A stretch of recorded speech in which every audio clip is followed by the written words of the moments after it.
Check out carmarshal.com. The link is in the description. They help support us. Okay. Stop on that. That's one. Hey.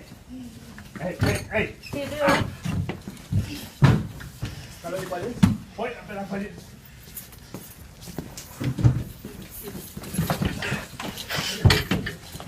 Stop fucking choking him, bro.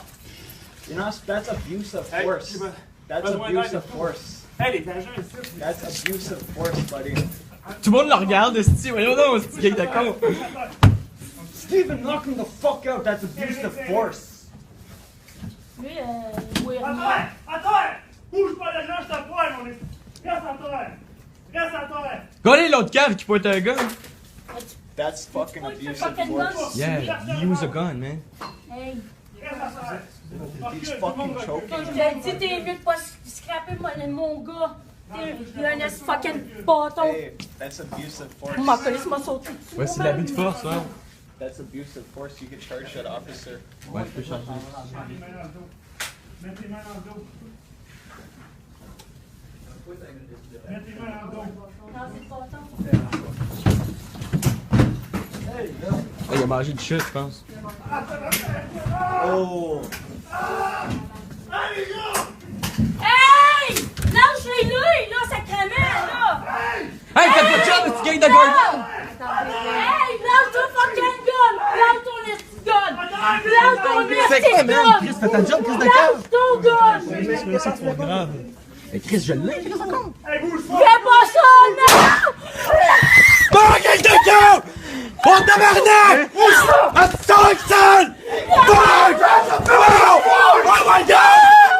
Stalking! On a pas de shit! Oh, tabarnak! That's abuse of force! Tabarnak de cœur! That's abuse! Take the man!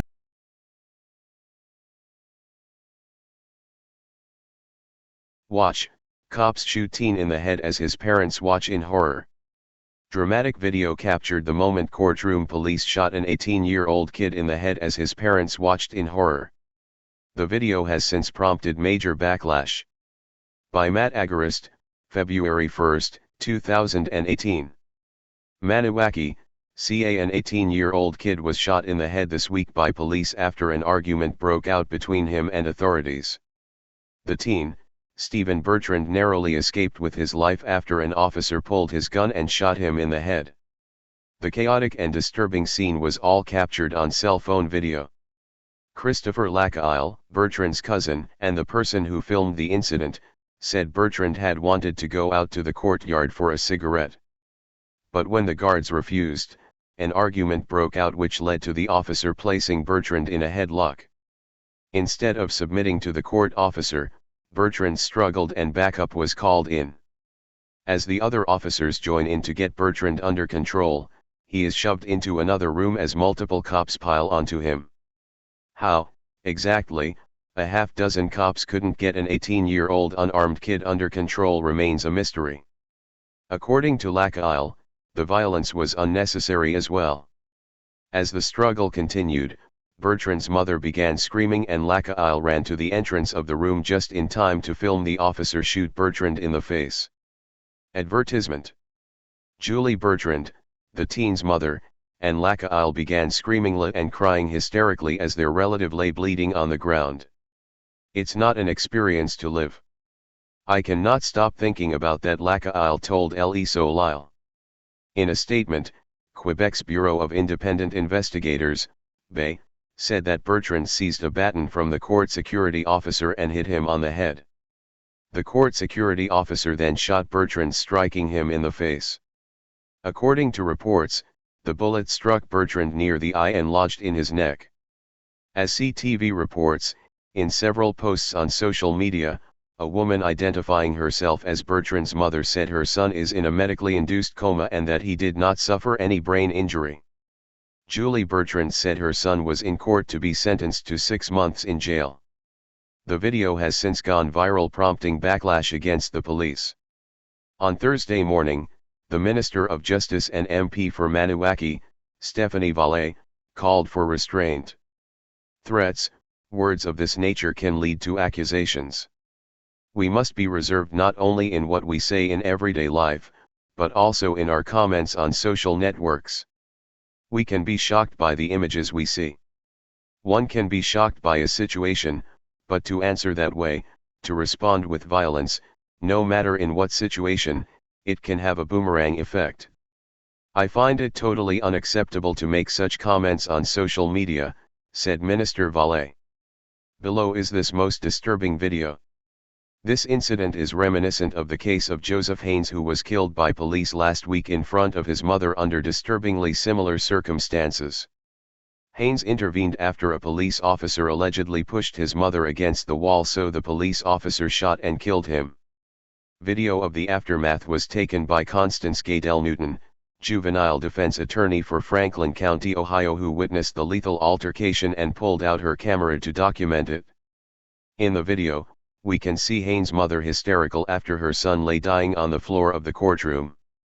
Infuriatingly enough, instead of attempting to call for help or render aid to the boy bleeding out on the floor, police call in backup to remove Haymans' family. "Oh my God, you killed my son!" Haymans' mother screams in horror. At this point, officers then begin to forcibly remove the mother and the grandmother, who are in obvious shock after witnessing Joseph's killing. Luckily for Bertrand, however, he has escaped with his life. County, this is Charlotte County Cop Watch, and I wanted to explain what fair use is. You can use pieces of news articles if you're doing it for news reporting, you have commentary, and you're doing it for education purposes. So that's what fair use is, as you can see right here. Another reason why I wanted to make this video is to let you know I have just joined with Patreon. A nice thing with Patreon, I make no money on YouTube. They took the money away years ago, and so this is another way to give, and it's a nice thing too, because you can give monthly. You can give $1, $5, $10, whatever. I do 4 to 5 hours a day on trying to wake the sheeple up on how corrupt it is and different ways that you can fight the corruption. So Patreon is a way that you can do it, and then of course the old way is still there. Donate to Sheriff County Cop Watch with PayPal or credit card.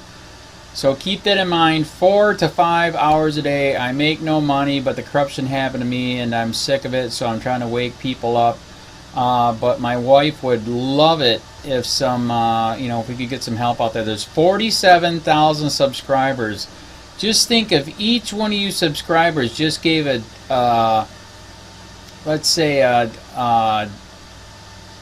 actually yes, $1 a month. 47,000 subscribers gave $1 a month. That would be awesome. That's not going to happen. But anyways, that would be great if it did happen. But do the math in your head. Just think about it. Like I said, 4 to 5 hours a day. I get no money from YouTube. YouTube has gone nuts. You can't do anything anymore. They're taking the money away everywhere. So these are a couple different ways that you can still help out with all this time that I put in.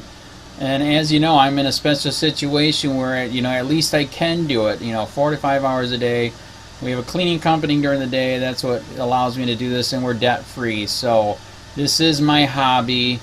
I don't go fishing and all that other crap. I try to save the world. So help me out to make the wife happy, man. In fact, if you guys did give $1 a day, and there was 47,000 of you, and you did it, and each of you gave $1, and that was every month, oh my God, yes, I could quit. I could start suing them. Another idea too that we have is, if I got some funds, we could actually contact everyone that has been ticketed and or arrested and put in jail and start sending them postcards to let them know we're here, and to see if everything went all right, and if it didn't, find out their story. So we could even do more investigations and more lawsuits. Lawsuits take money. So just think about that. 47,000 of you so far right now. $1 a day. $1 a month on Patreon, or $5 a month Patreon, 10, 20, whatever.